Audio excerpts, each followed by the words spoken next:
እህታችን አንድ አምስት ጥያቄዎችን ጠይቃ ምላሽ ከሰጣችሁኝ ወደ ክርስትናው እመጣለሁ ብላናለች። እንግዲህ እኛም እንደ እግዚአብሔር መልካም ፍቃድ ምላሽ እንሰጣታለን። እናንተም ደጋግማችሁ ኮፒ ሊንክ ሼር አድርጉልኝ። እንደዚሁ ደግሞ ኮመንት ላይ አንድ የመጽሐፍ ቅዱስ ጥቅስ አሊያም ደግሞ ሐሳብ አስተያየታችሁ እንድታስቀምጡልኝ እጠይቃለሁኝ። እስቲ ጥያቄዎችን ሰምተን እንመለስ። እኔ ይሄን ጥያቄ ከመለሳችሁልኝ ቀጥታ አሁን እኔ ቀጥታ ዛሬ ሆኖ ክርስትናን እንቀበላለሁ። ይሄን ከመለሳችሁልኝ ነው። ለእፉዬ ገላማ አድርሱልኝ፣ ከፈለጋችሁ ለየትኛውም የእምነት አባት አድርሱልኝ። አንደኛ ጥያቄ፣ የሰው ልጅ ስትወለዱ ወንድ ልጅ በ40 ቀኑ ሴት ልጅ በ80 ቀን ለምንድን ነው ክርስትና የምትነሱት? ሳትነሱ ብትቆዩስ ምን ትሆኑ ነበረ? እንጀራ እዛ ቤተክርስቲያን ወስዳችሁ እንጀራ በሰርቪስ ተደርጎ ህፃኑ እንጀራ ላይ ይደረጋል። እሱ ምክንያቱ ምንድን ነው? ሳትጠመቁ ብትኖሩስ ብታድጉስ? ሁለተኛ ጥያቄ፣ ኢየሱስ ጌታ ከሆነ ኢየሱስ የአላህ ህዝነትና ረህመት በሱ ላይ ይሁን። እሱ ጌታ ከሆነ ከሱ ቀድማ የተፈጠረችው ማርያም ስለሆነች ለምን ማርያም ጌታ መሆን አትችልም ነበር? ለምን ማርያም ጌታ አልሆነች? ማርያምን የፈጠራት ስሟን ነው። እሺ እሱስ ካልሆነ ይሄንም ካልተቀበላችሁት እዚህ ምድር ላይ እዚች ዓለም ላይ የትኛውም መልአክ የትኛውም ነቢያት ከመኖራቸው በፊት ከመፈጠራቸው በፊት አዳምና ሔዋን ነበሩ። አባታችን አዳም ለምን ጌታ መሆን አልቻለም? ቀድሞ ከሁሉም ከነቢያትም ቀድሞ የተፈጠረው እሱ ስለሆነ ለምን ጌታ መሆን አልቻለም? ሶስተኛ ጥያቄ፣ ኢየሱስ እኔ ጌታ ነኝ ብሎ የተናገረበት መጽሐፍ ቅዱስ የት አለ? እኔ ጌታ ነኝ አምልኩኝ፣ እኔ ጌታ ነኝ ያለበት ቦታ የቱ ጋር ነው? ሌላኛው ኢሳ አለይሂ ሰላም አሊያም ደግሞ ኢየሱስ የአላህ እዝነትና ረህመት በሱ ላይ ይሁን፣ እሱን ክርስትና ያነሳውስ ማን ነው? ክርስትና አባቱስ ማን ነው? የጠመቀውስ ቄስ ማን ነው? እኔ ጨለማ ውስጥ ካለው ጭንቅላቴ ከተደፈነ እስቲ አንተ ደግሞ ጭንቅላት ካልተደፈነ ብሩህ ከሆነ ንገረኝ፣ አስረዱኝ፣ አብረን የምናየው ይሆናል። መልካም፣ እንደሰማችሁት የመጀመሪያ ጥያቄዋ በ40 እና በ80 ቀን ክርስትና የምትነሱት ለምንድን ነው? ሳትነሱ ብትቆዩስ ምን ትሆኑ ነበረ? ሳትጠመቁ ብትኖሩስ የሚል ጥያቄ ነው የጠየቀችው።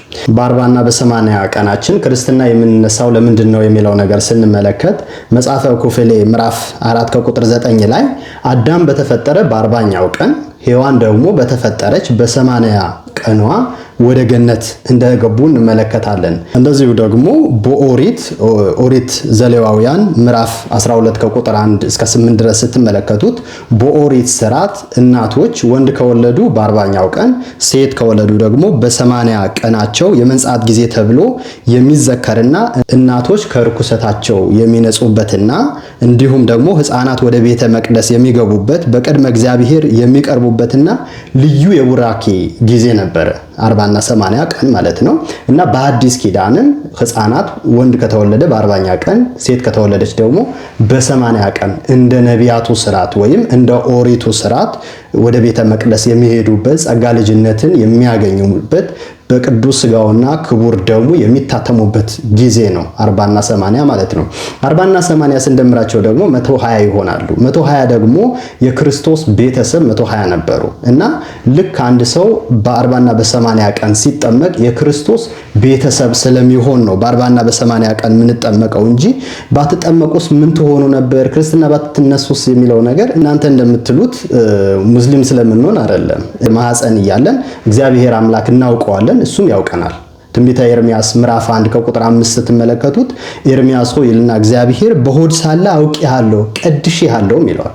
እግዚአብሔር ገና በማህፀን እያለ ያውቀናል፣ እኛም ደግሞ እናውቀዋለን። መዝሙረ ዳዊት መዝሙር 22 ከቁጥር 10 ስንመለከት ከማህፀን ጀምሮ በአንተ ላይ ተጣልኩ፣ ከእናቴ ሆድ ጀምረ አንተ አምላኬ ነህ ይላል። ከእናታችን ማህፀን ጀምሮ እግዚአብሔር አምላካችን ነው። እንደዚሁም ደግሞ የዘካርያስ ልጅ መጥምቁ ዮሐንስ ገና በማህፀን እያለ የክርስቶስ እናት ድምጽ በሰማ ጊዜ በደስታ የዘለለው ለምንድን ነው? አምላኩ እናት ድምጽ ስለሰማ ነው። ስለዚህ በማህፀን እያለንም እግዚአብሔር አምላክ እናውቀዋለን፣ እሱም ደግሞ ያውቀናል። ታዲያ ለምንድን ነው የምትጠመቁት ይላልሽው ጥያቄ ደግሞ የዮሐንስ ወንጌል ምዕራፍ 3 ስንመለከት ጌታችን መድኃኒታችን ኢየሱስ ክርስቶስ ጥምቀት በሶስት መንገድ ነው የመሰረታት። አንደኛው በትምህርት መስርተዋታል። ሁለተኛ ደረጃ ደግሞ ራሱ ተጠምቆ፣ ሶስተኛ ደረጃ ደግሞ ወደ ዓለም ሂዱና አሕዛብን ሁሉ በአብ በወልድ በመንፈስ ቅዱስ ስም አጥምቁ ብሎ በትእዛዝ መስርተዋታል። እና ጥምቀት በትምህርት ሲመሰረት የዓይን እማኝ የነበረው የኦሪቱ ምሁር ኒቆዲሞስ ነበረ። እና ኒቆዲሞስ ክርስቶስን ሲያደንቀው ክርስቶስ ግን አንድ ሚስጥር ነገረው። ምን አለው? እነሆ ሰው ከውሃና ከመንፈስ ካልተወለደ በስተቀር ወደ እግዚአብሔር መንግስት አይገባም አለ። ስለዚህ የምንጠመቀው ወደ እግዚአብሔር መንግስት ለመግባት ነው። ካልተጠመቅን ደግሞ ይፈረድብናል። የማርቆስ ወንጌል ምዕራፍ 16 ከቁጥር 16 ላይ ያመነ የተጠመቀ ይድናል ካለ በኋላ ያላመነ ያልተጠመቀ ግን ይፈረድበታል ይላል። ስለዚህ የምንጠመቀው ወደ እግዚአብሔር መንግስት ለመግባት እንዲሁም ደግሞ ከእግዚአብሔር ፍርድ ለማምለጥ፣ ጸጋ ልጅነት ለማግኘት፣ የኃጢአት ስርየት ለማግኘት የሚሉ ብዙ ሀተታዎች አሉ። ስለዚህ የምንጠመቀው ጸጋ ልጅነትን ለማግኘት፣ የእግዚአብሔር መንግስት ለመውረስ፣ ወደ እግዚአብሔር መንግስት ለመግባት፣ ከእግዚአብሔር ፍርድ ደግሞ ለማምለጥ።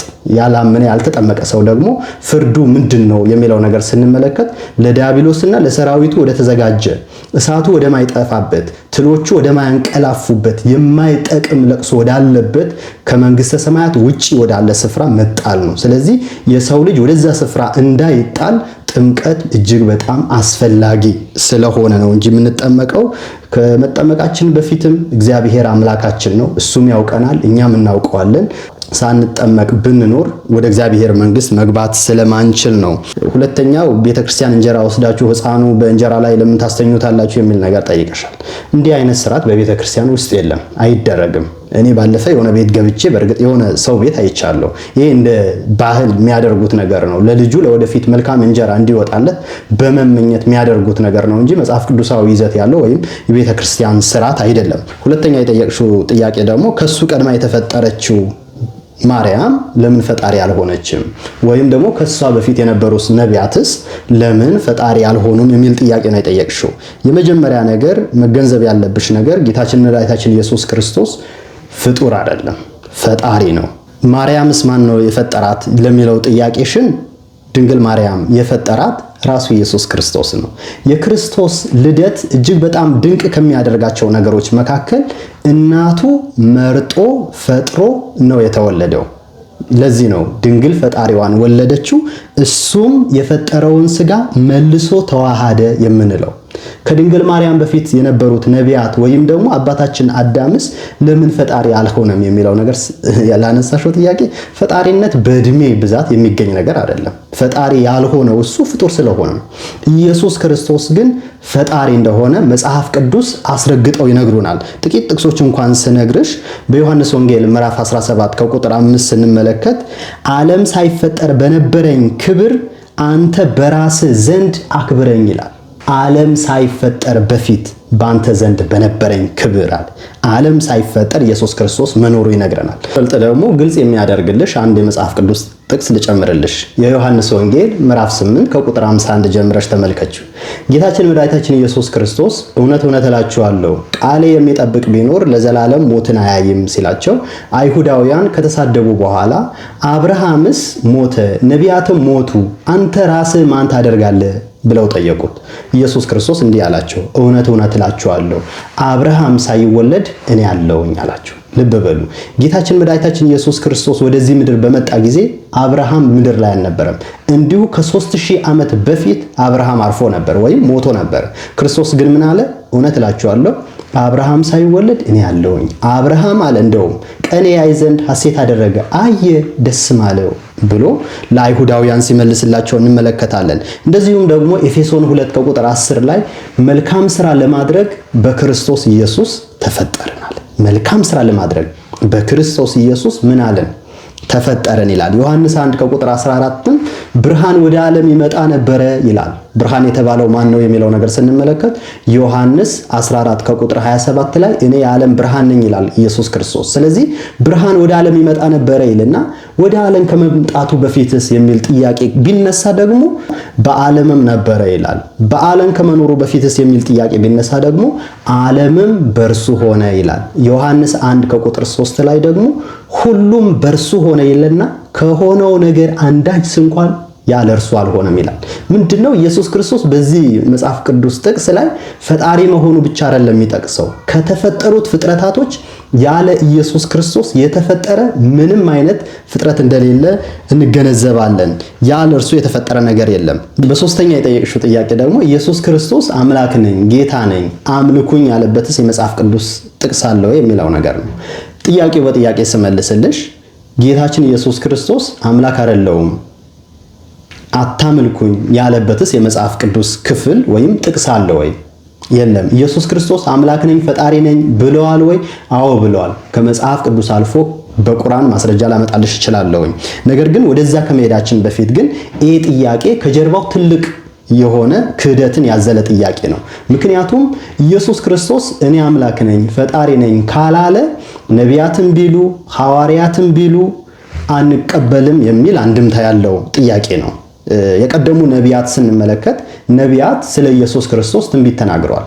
ትንቢት የተናገሩት ከልቦናቸው ወይም ከአይምሯቸው አመንጭተው የራሳቸው ሐሳብ ሳይሆን የተናገሩት እግዚአብሔር መንፈስ ቅዱስ አናግሯቸው ነው ትንቢት የተናገሩት። ሐዋርያው ቅዱስ ጴጥሮስ እንዲህ ይላል በአንደኛ ጴጥሮስ ምዕራፍ 1 ከቁጥር 21 ላይ ትንቢት ከቶ በሰው ፍቃድ አልመጣምና ዳሩ ግን በእግዚአብሔር ተልከው ቅዱሳን ሰዎች በመንፈስ ቅዱስ ተነተው ተናገሩት ይላል። ስለዚህ ነቢያት ትንቢት የተናገሩት ከራሳቸው ሳይሆን እግዚአብሔር አናግሯቸው ነው ትንቢት የተናገሩት። እንዲሁም በአዲስ ኪዳን ደግሞ ጌታችን መድኃኒታችን ኢየሱስ ክርስቶስ ለሐዋርያት እንዲህ ብለዋቸው ነበር። የሐዋርያት ሥራ ምዕራፍ 1 ከቁጥር 8 ላይ እነሆ መንፈስ ቅዱስ በእናንተ በወረደ ጊዜ እስከ ዓለም ዳርቻ ድረስ ምስክሮቼ ትሆናላችሁ ብሏቸው ነበር። ስለዚህ በብሉይ ኪዳን የነበሩት ነቢያት በአዲስ ኪዳን የነበሩትም ሐዋርያት የመሰከሩት ከራሳቸው ሳይሆን መንፈስ ቅዱስ አናግሯቸው ነው የመሰከሩት። እስቲ ከነቢያትና ከሐዋርያት ምስክርነት ጥቂት ጥቅሶችን ተመልክተን እንምጣ። እነሆ የነቢያትን ምስክርነት ስንመለከት ትንቢተ ኢሳይያስ ምዕራፍ 9 ከቁጥር 6 ላይ ነቢየ ልዑል ኢሳይያስ እንዲህ ይላል፣ ሕፃን ተወልዶልናል፣ ወንድ ልጅም ተሰጥቶናል፣ አለቅነትም በጫንቃው ላይ ይሆናል፣ ስሙም ይልና ድንቅ መካር፣ ኃያል አምላክ፣ ልብ በይ፣ ኃያል አምላክ፣ የዘላለምም አባት ተብሎ ይጠራል ይልና የሰላም አለቃ ተብሎ ይጠራል ይላል። ልብ የውከት የብጥብጥ አምላክ አይደለም፣ የሰላም አለቃ ተብሎ ይጠራል። ክርስቶስም በተወለደ ጊዜ ቅዱሳት መላእክትና እረኞች የዘመሩት ዝማሬም ይህ ነው። ስብሐት ለእግዚአብሔር በሰማያት ወሰላም በምድር፣ ለእግዚአብሔር በሰማያት ምስጋና ይሁን በምድርም ለሰው ልጆች ሰላም ብለው ነው የዘመሩለት። እንዲሁም ደግሞ አቡ ቀለምሲስ ወንጌላዊ ቅዱስ ዮሐንስ በአንደኛው ዮሐንስ ምዕራፍ 5 ከቁጥር 20 ስንመለከት የእግዚአብሔር ልጅ እንደመጣ እውነተኛውም የሆነውን እናውቅ ዘንድ ልቦና እንደተሰጠን እናውቃለን፣ እሱም ልጁ ኢየሱስ ክርስቶስ ነው ይልና እሱም ይላል እውነተኛ አምላክና የዘላለም ሕይወት ነው ይላል። እውነተኛ አምላክ አምላከ በጸጋም ይባል አይደለም፣ የሐሰት አምላክ አይደለም፣ እውነተኛ አምላክ ከዛስ የዘላለም ሕይወት ነው ይላል። እንደዚሁ ደግሞ ሮሜ 9 ከቁጥር 5 ላይ አባቶችም ለሱ ናቸውና ከነሱም ክርስቶስ በስጋ መጣ ይልና እሱም ይላል ከሁሉም በላይ ሆኖ ለዘላለም ብሩክ አምላክ ነው ይላል። ከሁሉም በላይ እንደ አሕዛብ አማልክት የጥቂቶች አምላክ አይደለም፣ የሁሉም አምላክ ነው። ለዛውም ጊዜያዊ አምላክ አይደለም፣ የዘላለም አምላክ ነው። ታዲያ ኢየሱስ ክርስቶስ ነቢያትም ሐዋርያትም የመሰከሩልን ኢየሱስ ክርስቶስ አምላክ እንደሆነ ፈጣሪ እንደሆነ ነው። እስቲ ደግሞ ኢየሱስ ክርስቶስ የራሱ ምስክርነት እንመልከት። እስቲ ከብሉይ ኪዳንም እንደዚሁ ከቁርአን ጥቂት ጥቅሶች እንመልከት። ዘጸአት ምዕራፍ 3 ከቁጥር 14 ላይ ሙሴ ወደ ግብጽ ልካለሁ ሲለው ሙሴ ማን ላከኝ ልበል ሲል ያለና የሚኖር እሱ ላከኝ በል አለው። እንደዚሁም ደግሞ ትንቢተ ኢሳይያስ ምዕራፍ 44 ከቁጥር 6 ላይ የእስራኤል ንጉሥ እግዚአብሔር የሚቤዠንም የሰራዊት ጌታ እግዚአብሔር እንዲህ ይላል፣ ፊተኛ ነኝ ኋለኛም ነኝ፣ ከኔ ሌላ አምላክ የለም ይላል። ፊተኛ ነኝ ኋለኛ ነኝ አለ። እንደዚሁ ደግሞ ቁርአን ላይ ሱራ 57 ከቁጥር 3 ላይ እሱ ፊት ያለ ኋላም ቀሪ ግልጽም ስውርም ነው ይላል። ከአላህ 99 ስሞች መካከል አንደኛው ይህ ስም እንደሆነ ይታወቃል። ታዲያ በብሉይ ኪዳን በነቢያት የተነገረው እንደዚሁም ደግሞ በቁርአን ደግሞ ለአላህ የተነገረው ስም ጌታችን መድኃኒታችን ኢየሱስ ክርስቶስ ለራሱ ሲጠቀመው እንመለከታለን። ራዕይ ዮሐንስ ምዕራፍ 22 ከቁጥር 13 ላይ አልፋና ኦሜጋ ፊተኛና ኋለኛ መጀመሪያና መጨረሻ እኔ ነኝ ይላል። ግልጽ የሚሆነው ደግሞ እዛው ራዕይ ዮሐንስ ምዕራፍ 1 ላይ ሞቼም ነበር እነሆ ሕያው ነኝ ያለ ስለሱ እንደሆነ ግልጽ አድርጎ ይነግረናል። ወደ ሌላ ጥቅስ እንሂድ። መዝሙረ ዳዊት መዝሙር 96 ከቁጥር 13 ላይ በምድር ላይ ሊፈርድ ይመጣል ይላል። ማ እግዚአብሔር በምድር ላይ ሊፈርድ ይመጣል ይላል። እንዲሁም ደግሞ ቁርአን ላይ ሱራ 22 ከቁጥር 56 ላይ በዚያ ቀን ንግስናውም ያለህ ብቻ ነው፣ በመካከላቸውም ይፈርዳል ይላል። ልብ በሉ፣ በብሉይ ኪዳን ለእግዚአብሔር የተነገረው በቁርአን ደግሞ ለአላህ የተነገረው ጌታችን መድኃኒታችን ኢየሱስ ክርስቶስ ለራሱ ሲጠቀም እንመለከታለን። የማቴዎስ ወንጌል ምዕራፍ 16 ከቁጥር 27 ላይ የሰው ልጅ ከመላእክቱ ጋር በአባቱ ክብር ይመጣ ዘንድ አለውና ያን ጊዜም ለሁሉም እንደ ስራው ያስረክበዋል ብሎ ጌታችን መድኃኒታችን ኢየሱስ ክርስቶስ ለፍርድ የሚመጣው እሱ እንደሆነ ይነግረናል። ጌታችን መድኃኒታችን ኢየሱስ ክርስቶስ አምላክ ነኝ ብለዋል ወይ የሚለው ነገር ስንመለከት አዎ ብለዋል። አሁን ለምሳሌ አንቺ ሰው ነሽ፣ ሰው መሆንሽን ግን ነግረሽኝ አይደለም ያወቅኩሽ፣ አይቼሽ ነው ያወቅኩት። ጌታችን መድኃኒታችን ኢየሱስ ክርስቶስም የተናገረው ይህ ነው። እኔን ባታምኑ በአባቴ ስም የምሰራውን ስራ አይታችሁ መኑኝ ነው ያለው።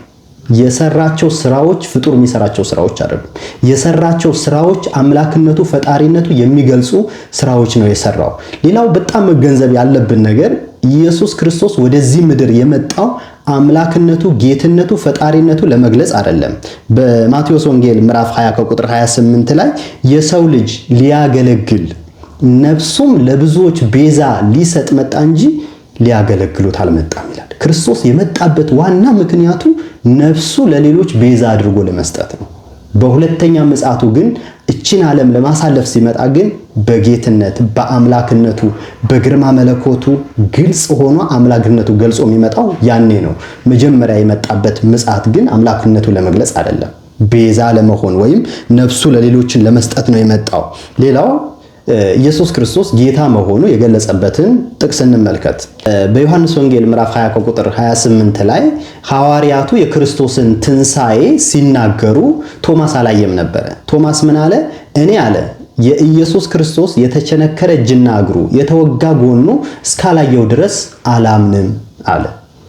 ከዛ በኋላ ኢየሱስ ክርስቶስ በርና መስኮት እንደተዘጋ በሩ ክፈቱልኝ መስኮቱ ክፈቱልኝ ሳይል በመካከላቸው ቆመና ሰላም ለእናንተ ይሆናል፣ ቶማስ ሆይ ና የተወጋ ጎኔ የተቸነከረ እጅና እግሬ ተመልከት አለው። ቶማስ መጣና ክርስቶስን ዳሰሰው ይላል። በዚህ ጊዜ ቶማስ ምን አለ?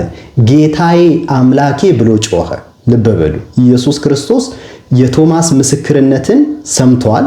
እኔ አምላክ አይደለሁም ጌታ አይደለም ያለው። ምን አለው? ቶማስ ሆይ ስላየኸኝ አመንክ፣ ሳያዩ የሚያምኑ ግን ብፁዓን ናቸው አለ። ኢየሱስ ክርስቶስ የቶማስን ምስክርነት ተቀብሎ ነገር ግን አስቀድሞ ሳያየው ሊያምንበት የተገባ ሆኖ ሳለ እሱ ግን ያመነው ካየ በኋላ መሆኑ ገሰጸው። ነገር ግን ሳያዩ የሚያምኑ ጌትነቴ ፈጣሪነቴ ሳያዩ የሚያምኑት እነሱ ብፁዓን ናቸው ብሎ ተናግሯል። ቶማስ ኢየሱስ ክርስቶስ ጌታ እንደሆነ አምላክ እንደሆነ ከየት ነው የሰማው? እርግጥ ነው ቶማስ ኢየሱስ ክርስቶስ በዋለበት የዋለ ካደረበት ያደረ የእጁ ታምራት ያፉ ትምህርት የሰማ ሐዋርያ ነው። ነገር ግን ይህ ቶማስ ከማን ነው የሰማው የሚለው ነገር ስንመለከት በዮሐንስ ወንጌል ምዕራፍ 13 ከቁጥር 13 ላይ ኢየሱስ ክርስቶስ የተናገረው አንድ ቃል አለ። እግራቸው ካጠባቸው በኋላ መምህርና ጌታ ትሉኛላችሁ እንዲሁም ነኝ አለ። ልብ በሉ፣ መምህርና ጌታ ትሉኛላችሁ እንደዚሁም ነኝ አለ። እንደዚሁም ደግሞ ራዕይ ዮሐንስ ምዕራፍ 1 ከቁጥር 8 ላይ ያለና የነበረ የሚመጣውም ሁሉም የሚገዛ ጌታ አምላክ አልፋና ኦሜጋ እኔ ነኝ ይላል። ስለዚህ አምላክ አልፋና ኦሜጋ እኔ ነኝ ይላል ማ ኢየሱስ ክርስቶስ። አምልኩኝ ብለዋል ወይ የሚለው ነገር ስንመለከትም አዎ፣ ለምሳሌ የዮሐንስ ወንጌል ምዕራፍ 5 ከቁጥር 23 ላይ የሰዎችን ሁሉ አብን እንደሚያከብሩ ወልድን ያከብሩ ዘንድ ፍርድ ሁሉ ለወልድ ሰጠው ይላል። አብ ሰዎችን ሁሉ እንዴት ነው የሚያከብሩት የሚለው ነገር ስንመለከት በአምልኮ ያከብሩታል። ስለዚህ የአብ የሚሰጠውን አምልኮ ለወልድም ይሰጠው ዘንድ ፍርድ ሁሉ ለወልድ ሰጠው ይላል። ለወልድ ሰጠው ማለት አንዳንድ መጽሐፍ ቅዱስ ላይ አብ ሰጪ ወልድ ተቀባይ እንደሆነ ተጽፎ ልትመለከቱ ትችላላችሁ። ወልድ ስጋ መልበሱ ሰው መሆኑ ለማጠየቅ ነው እንጂ አብ ሰጪ ወልድ ተቀባይ ሆኖ አይደለም፣ በመለኮት አንድ ስለሆኑ ማለት ነው። ሌላው ሶስተኛ የጠየቅሽው ጥያቄ ኢየሱስ ክርስቶስ ያጠመቀው ቄስ ማን ነው የሚለው ነገር ነው። ኢየሱስ ክርስቶስ ያጠመቀው ቄስ ዮሐንስ ይባላል። መጥመቀ መለኮት ቅዱስ ዮሐንስ የዘካርያስ ልጅ ነው። ኢየሱስ ክርስቶስ የተጠመቀው ግን እንደኛ ጸጋ ልጅነት ለማግኘት ወይም የኃጢአት ስርየት ለማግኘት ብሎ አይደለም የተጠመቀው።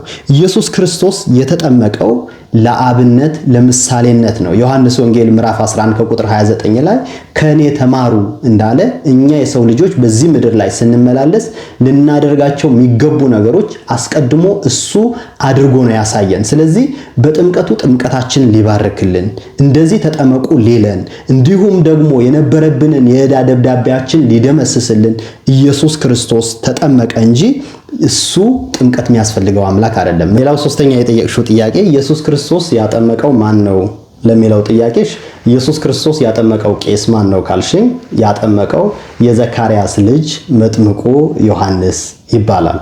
ኢየሱስ ክርስቶስ የተጠመቀው እንደኛ ጸጋ ልጅነት ለማግኘት ብሎ አይደለም። ምክንያቱም እሱ የአብ የባህሪ ልጅ ስለሆነ ማለት ነው። ኢየሱስ ክርስቶስ እንደኛ የኃጢአት ስርየት ለማግኘት ብሎ አይደለም የተጠመቀው። ምክንያቱም ቁርአንሽ ሳይቀር የሚነግረን ኢየሱስ ክርስቶስ ምንም አይነት ኃጢአት እንደሌለበት ነው።